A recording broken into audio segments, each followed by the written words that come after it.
السلام علیکم، میں ہوں صداکار محمد محسن اور آپ سن رہے ہیں سفر نامہ ایران، خاک فارس کا مسافر، یادوں کا ایک خزینہ، جسے آپ کے لیے لکھا ہے عبد المالک ہاشمی صاحب نے۔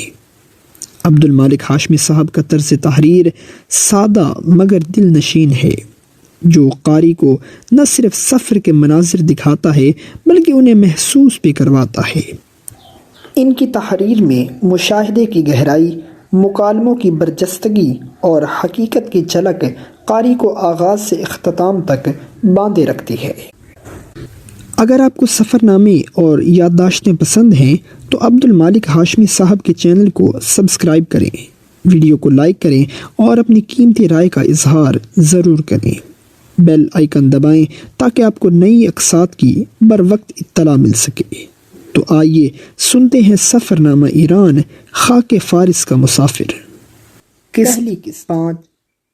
یہ سفر دراصل ایک خواب تھا، ایک دیرینہ خواہش جو وقت کے دھندلکوں میں کہیں گم ہو کر پھر اچانک یوں جاگی جیسے کسی سوئے ہوئے شہر کی گلی میں اذان کی آواز گونج اٹھے۔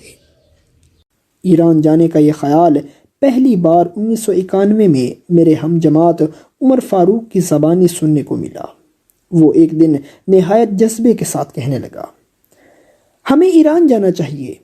اس وقت میں محض ایک اسکولی لڑکا تھا، خیالات ابھی دھندلے تھے، خوابوں کی جیبیں خالی تھیں اور مالی استطاعت تو خیر دور کی بات تھی۔ یہ خواہش ایک کچے گھڑے کی طرح تھی جو دریا کنارے پڑا بس وقت کے بہاؤ کا منتظر تھا۔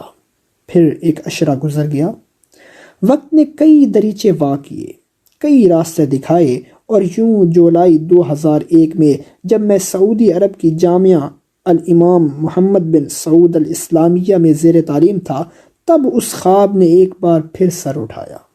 موسم گرما کی تعطیلات قریب تھیں اور دل نے سرگوشی کی۔ یہی وقت ہے، میں نے بڑے بھائیوں سے مشورہ کیا۔ انہوں نے شفقت سے کہا، جانا ہے تو جاؤ مگر تنہا مت جانا۔ مگر سفر تو صرف خواہش کا نام نہیں، یہ دو چیزوں کا محتاج ہے، وقت اور زاد راہ۔ میرے پاس وقت تھا مگر کوئی ایسا ہم سفر نہ تھا جو اپنا خرچ بھی اٹھا سکتا اور فراغت بھی رکھتا، سو میں نے تنہا ہی رخت سفر باندھنے کا فیصلہ کر لیا۔ یہ وہ دن تھے جب گلی کوچوں میں بلدیاتی انتخابات کی گہما گہمی تھی اور میں زندگی کے ان تمام ہنگاموں کے درمیان ایک اور محاذ پر کھڑا تھا، ایک خواب کی تکمیل کا محاذ۔ جیسے ہی ان مصروفیات سے فرصت ملی، میں نے اپنے اندر پلنے والے سیاح کو جگایا، سامان کی گٹھڑی باندھی اور یوں ایک خواب حقیقت کا روپ دھارنے لگا۔ سفر کی راہیں ہمیشہ کسی نہ کسی خیال کی کوکھ سے جنم لیتی ہیں، کبھی ایک خواب، کبھی ایک جستجو، کبھی کسی کتاب کی چند سطریں پڑھ کر دل میں اٹھنے والی ایک ہلکی سی سرسراہٹ۔ میرا ایران جانے کا ارادہ بھی کچھ ایسا ہی تھا، محض ایک سیاحتی شوق نہیں بلکہ ایک فکری جستجو، ایک ایسی جستجو جو میرے اندر مولانا ابو العلا مودودی کی کتاب خلافت و ملوکیت کے مطالعہ کے بعد پیدا ہوا۔ اس کتاب کے صفحات میں دفن تاریخ کے جھروکوں سے میں نے اہل تشیع کے نشأت ثانیہ کی جھلک دیکھی، ایک ایسی تہذیب جو اپنے مخصوص فکری، سیاسی اور مذہبی رنگ کے ساتھ صدیوں کے دھندلکوں میں سفر کرتی ہوئی آج بھی اپنی پوری آب و تاب کے ساتھ موجود تھی۔ یہ ممکن نہیں تھا کہ میں صرف صفحات میں قید ان کہانیوں پر اکتفا کر لیتا۔ کتاب کے الفاظ میرے اندر بے چینی جگا چکے تھے۔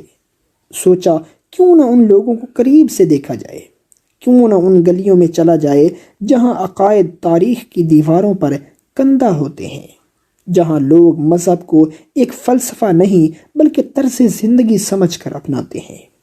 ایران کا انتخاب یوں بھی منطقی تھا۔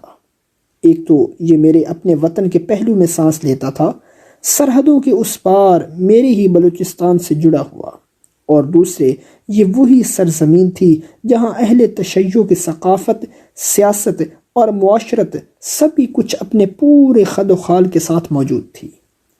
میں نے فیصلہ کر لیا کہ اب اس سفر کا آغاز ہونا چاہیے۔ کچھ خواب صرف کتابوں میں پڑھنے کے لیے نہیں ہوتے، کچھ حقیقت کی زمین پر اترنے کے لیے بھی ہوتے ہیں۔